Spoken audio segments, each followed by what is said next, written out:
All right, good afternoon. First of all, I want to thank everybody for coming today. It's a great turnout. Lots of people in the room that really care about Arizona football. So it's great to have you all here. It's really cool. Today's such a special day. I think signing day is one of those amazing things that for all these young people, for their whole life, they've been thinking about these opportunities and what this is going to be for them. And so we're really excited to talk about the players that have joined us today. And then we're also excited about kind of what they mean for our program going forward. I also know that there's been so much conversation about the season and how we did, and quite honestly, we all know it was not good enough. And that starts with me. And everything is in a constant process of evaluation. Every step of the way, a lot of that work has already begun. There's been a lot of speculation and conversation about staff changes. That stuff is going to be discussed tomorrow. I will be available for the media tomorrow. But today is about these players. And I want today to be a celebration of the young people that have chosen the University of Arizona and to be a part of our football program. And we're really excited about all of them, and I really think they all have a chance to really contribute in meaningful ways. Some of them this next year, and then some of them down the road, right? But I feel like we answered some real areas of need, and we're going to be very active in the transfer portal, which opens up on Monday. So there's all kinds of work to be done for our football program, and we are excited about where we're going. And we've made some great progress with the retention of our current roster. So let's go. What do y'all got for me? Come on. As far as the conversations with recruits this year, how much did you guys discuss NIL and rev share and all that? So I think in the current climate of college football, that conversation is happening with every player that is either being retained or that you're recruiting, and it's 100%, 100% of the time that conversation is happening.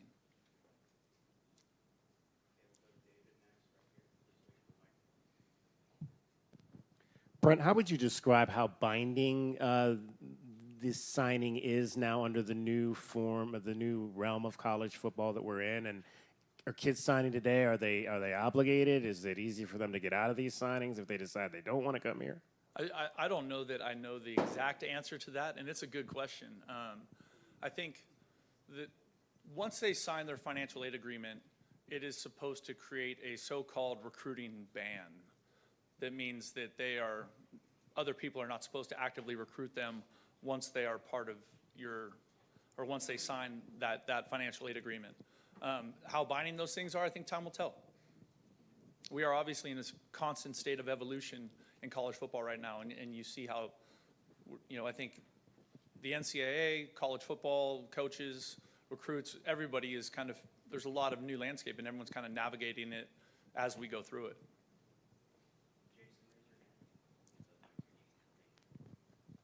Coach, how important was it for you to recruit both lines, especially the offensive line? It looks like you took multiple players in the class. Yeah, absolutely. We felt like going through the season when we were going game in and game out to compete at a high level in the Big 12, we are going to have to, continue to put time and resources into the offensive and defensive front. I felt like a lot of the teams that we played were bigger than us, and physicality being such a hallmark of who we want to be and such an important thing in the game of football, that's something that we had to aggressively address with this recruiting class, and then we will continue to aggressively address in the transfer portal. Yeah, hi. Two questions, actually. One, can you talk about Y'all Easy? the double questions, man. Yeah. Can you talk about Easy, the wide receiver? And also, what's the expectation on how much these guys can contribute right away? Maybe some can and some a couple more years. Can you talk a little bit about your expectations for how soon these recruits can contribute? Okay. First of all, we are really excited about Isaiah Mizell and Gio Richardson. One of the elements that we felt like we needed to add to our offense was some more speed, and I think that part of it is answered with both of them. Obviously, they can both fly. But I also like the toughness and the playmaking ability they bring with it, right? Sometimes when you're evaluating prospects, they have speed, but maybe they're not natural pass catchers, or they have speed, but they're not dynamic with the ball in their hands. Both of those guys can do both. You've seen, Gio playing defense also in this state playoff run they're in. So there's both of those guys are really, really dynamic, and we expect both of them to impact our football team this season. And I'm excited because they'll be here for spring practice. So they'll have an advance on the learning. And Coach Wade is one of the best wide receiver coaches I've ever been around. And I think I'm uniquely qualified to say that because I've been a receiver coach in college football my whole life. And he does an incredible job with that. And so I think those kids are going to develop really quick in that. And I think adding them to the group that we have returning, we're going to love how that thing looks in the fall. Excuse me, sorry, just catching my throat.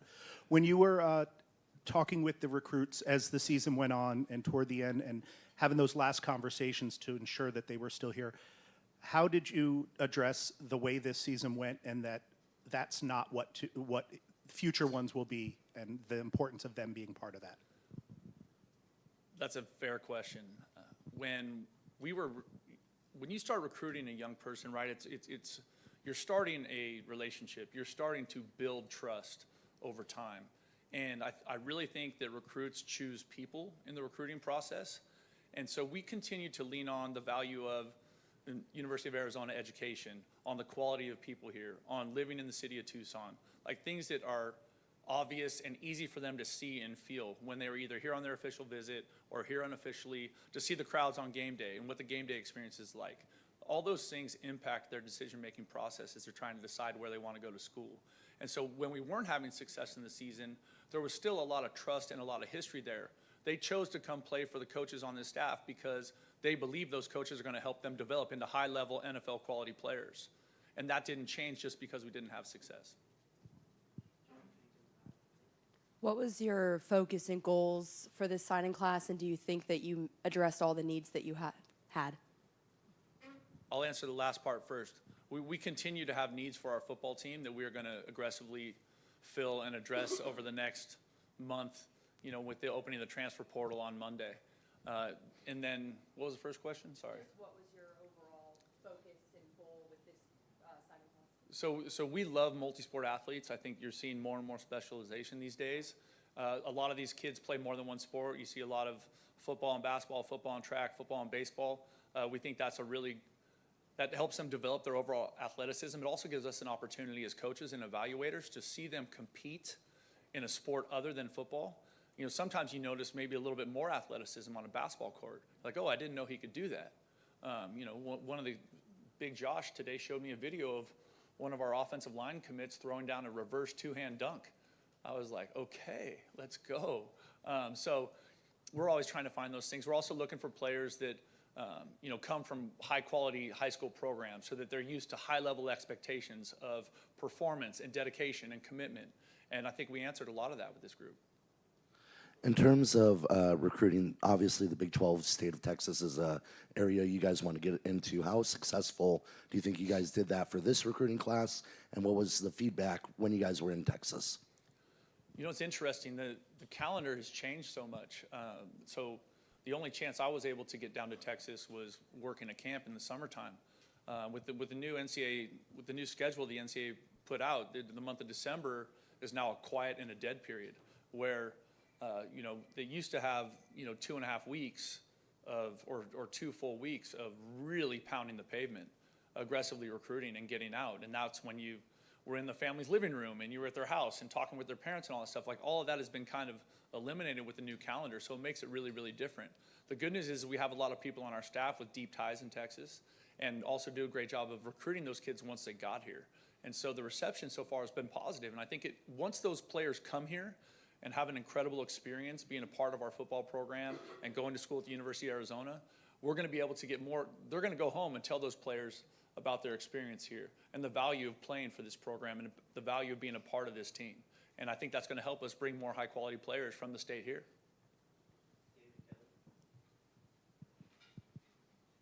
Coach, you mentioned Gio and Easy are probably coming mid-year.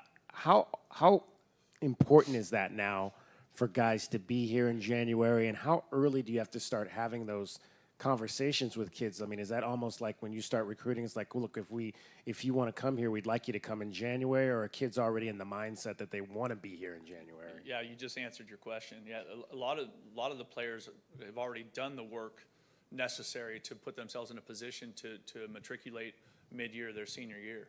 And I think it's a catch-22. I think there's benefit to that because they basically have a full 8 months with Coach Carroll and our strength and conditioning staff and their spring practice. Like they are more physically ready to play as freshmen. They're also, acclimated academically, which I think there's also like extreme value in that, because for a lot of the young people that show up, in June or July, and then all of a sudden the season hits and school starts, they're really drinking out of a fire hose that first season. And I think one part of their life can get turned upside down. Sometimes it's academic, sometimes it's football.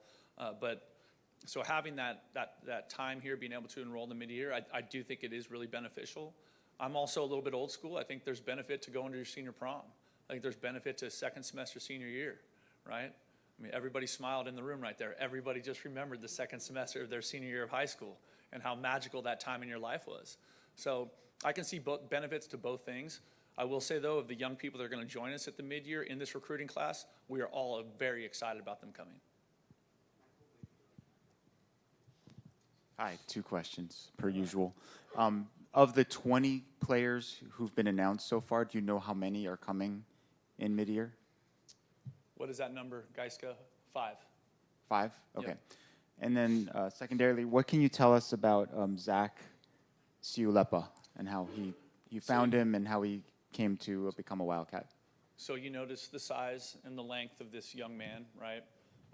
And I think that's part of it is we looked at this class and with the defensive line, just kind of adding people to that we think can impact the team right now. And Zach is one of those guys. And that was started from our recruiting staff and also from a relationship from Coach Carter. And there's so much of that, the relationship thing with high school and junior college coaches, right? If we do right by a player, I've been doing this for, 28 years, right? Like Coach Akina's been doing it for a little bit longer, right? But like people are going to trust sending players to Dwayne Akina or trust sending players to Alonzo Carter or trust sending them to me, provided I did a good job with the ones they sent before. And so that's how Zach worked out because there's been some trust built there. And I think that's got to be a hallmark of an absolute hallmark of our recruiting process also, because we are starting to recruit in some new areas. But the good news is we have people on staff that have been in those places before and have a good track record in those places before. And I think that will lead to more quality players coming to the U of A. 2 questions also. Let's go. Is there an estimate of how many new scholarship players you expect to bring in, whether it's high school guys or portal or? I would say there's a little bit not, because the retention piece is still ongoing and the portal has not officially opened here or opened in college football. And so some of that will become a little bit more clear over the next month. And then you'll also have the post-spring practice portal, right? So, I think this is the nature of college football now. And everybody is working their tails off to find the best way forward with all the new rules and the new adjustments. But some of it you're learning on the fly because none of it is cookie cutter, right? You might have high level retention, you might have low level retention, but you still have to fill out those spots. And so those are things that people have to figure out as they move through it. And it's different to every program. And that kind of leads into my next question, not just you, but coaches throughout the country. How do you balance the pressure to win now versus wanting to develop high school players and mix that with the portal? Like, how do you address the balance between the two? I think that's hard. And I think we all know that we are in a result-oriented business, and that's just the nature of what we've chosen to do with our lives.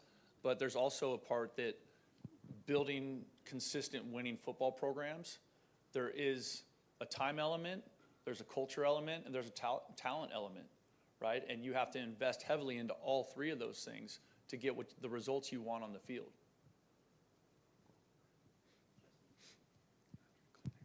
As far as the in-state guys go, what do you like about the handful of guys that you brought in?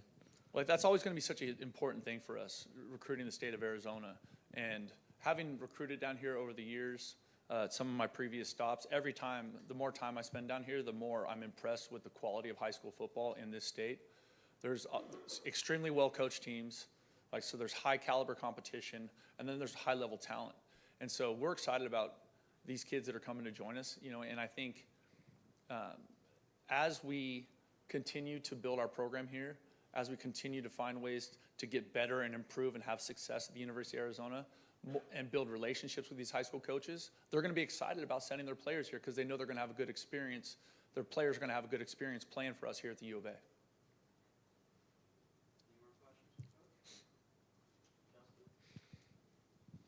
Then you have one running back, Wesley Yarbrough. What's his story, and what can you tell us about the player that he is? You should ask Coach Carter about him. But this is an awesome young man. When you guys meet him, you guys are going to love the energy of these players when you meet them, just like how excited they are about coming to Arizona, how excited they are about playing college football. But Wesley is a guy that tripped us in the spring. He runs with power. He's got speed, and he ran all over everybody this fall. I think he rushed for 1,700 yards.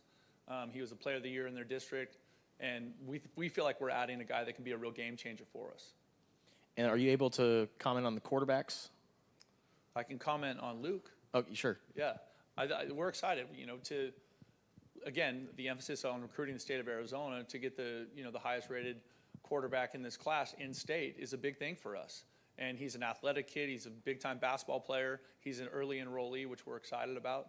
And so for us to be able to get that done, he came here and worked out for us in the spring at camp, did a great job. And we've been building that relationship over the last, 6-7 months.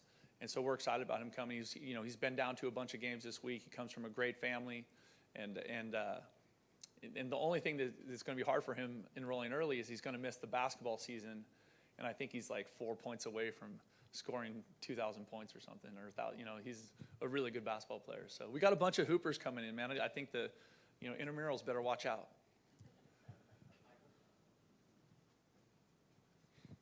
Two questions, because that's what we do. The first one, what do you make of the schedule that college football has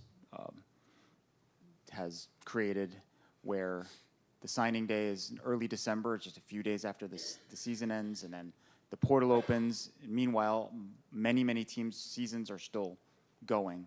Right. I think everybody is doing the best they can trying to figure out how to make it all work with the moving pieces. For years they've been talking about, forever it was just the signing day was the first Wednesday in February, and that's what we all lived off of, right? But it was, for many people in many institutions, I think that was a little bit of a waste of time and resources, because if I had a player committed, I was going to see him 3 weeks in December and then another 3 weeks in January to make sure that he was still committed. You know what I mean? So that somebody couldn't swoop in there. And so it was really, really time intensive, even though the kid's like, Coach, I'm good, And if you had the earlier signing date like we do now, that would have been done, and you could have moved on to whatever you're trying to get done next with your program. The early signing date, moving it from the 15th or mid-December to the 4th, I think is a good thing. There's been conversation of moving it into the spring or the summer or before the season.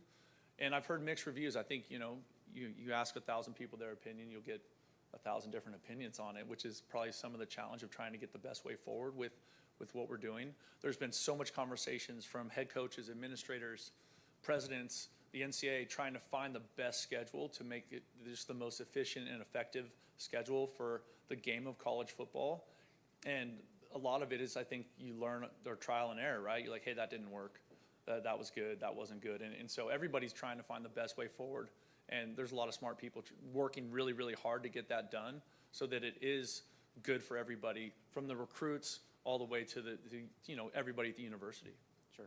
The other question is, how much, when you're putting your recruiting board together, are you looking at traits such as length, height, speed, etc.? That's a huge part of it for us.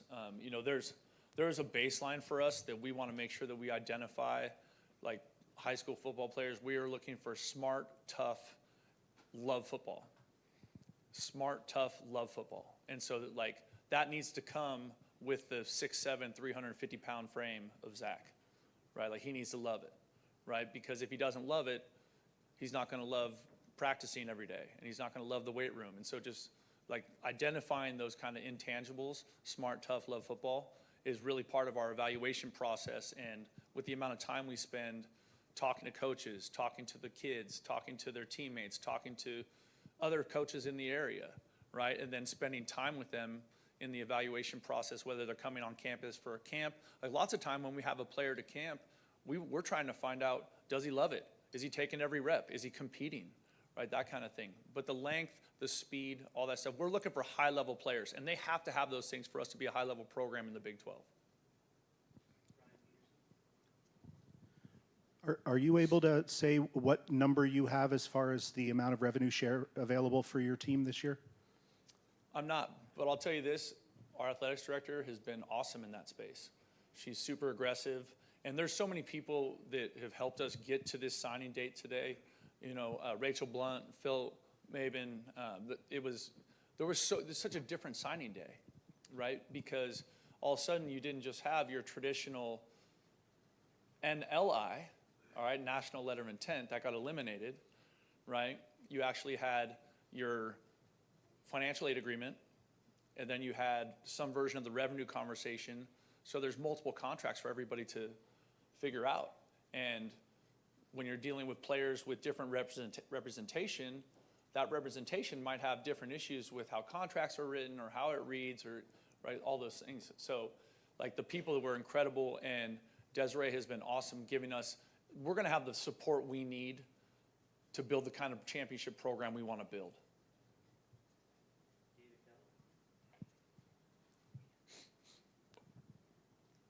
Coach, a lot of us watched Deshaun Hinton on the youth fields here in Tucson. I can remember one day he took a kickback for a touchdown and it was called for a penalty, lined up and did it again back to back. Well, what do you see in that young man? It's really neat because I was a graduate assistant when his dad was playing here, which just gives you all a little bit of an idea how old I am. But it's also cool because Coach Aquina coached his dad. And so obviously having some history with the family. The thing I love about him is he's explosive on both sides of the ball. And he plays with an edge and a toughness that I think we're going to like when he lines up for us here. Come on, man. I'll answer more questions. I'm good, Jeff. Let it rip. Signing day. It's a great day for everybody. Well, and with that being said, with Hinton, I think Swade Griffin was also his dad, played for Aquina. How much did those relationships with parents help out with those guys? Well, I think that speaks to the trust, right? The trust that those parents had with Coach Aquina. It's obviously well documented that Dwayne Aquina is one of the best, if not the best, secondary coach in the country. His track record speaks for itself. Like 6 Thorpe Award winners, right? Like so many NFL players. I've never even, like 6 Thorpe Award winners? I've never even heard of that. Like I'm still getting mileage off of coaching 1 Biletnikoff winner, and that was 12 years ago. Right, but like what Dwayne has done in this game, coaching that position, it's no surprise that those players' parents want their sons to play for Dwayne, which is I think is a really cool thing, and that is trust. And those players, you know, those parents, their experience with Coach Aquina was exceptional, so exceptional that they are trusting the development of their most important person in the world to them, their son, to play for Dwayne, and that is awesome.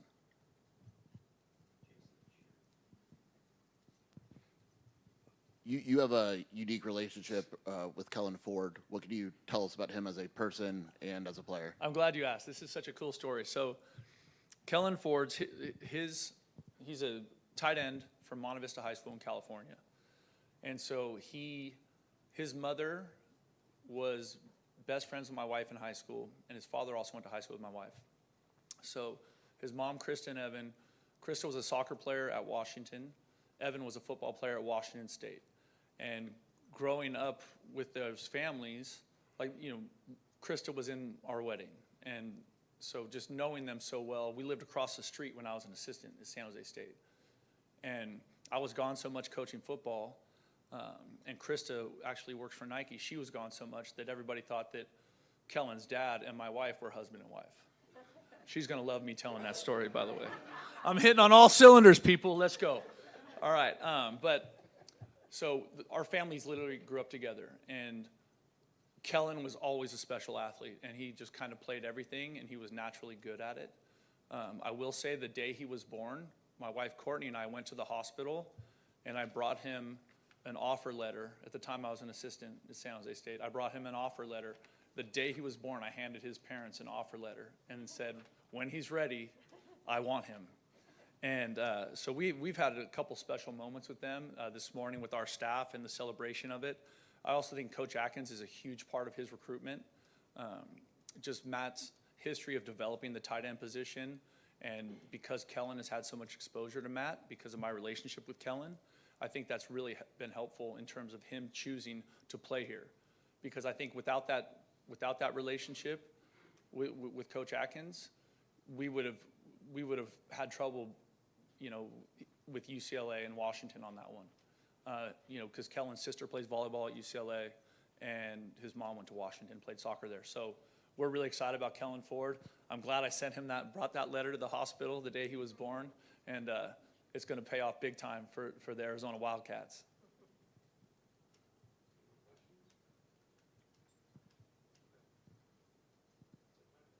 All right, bear down.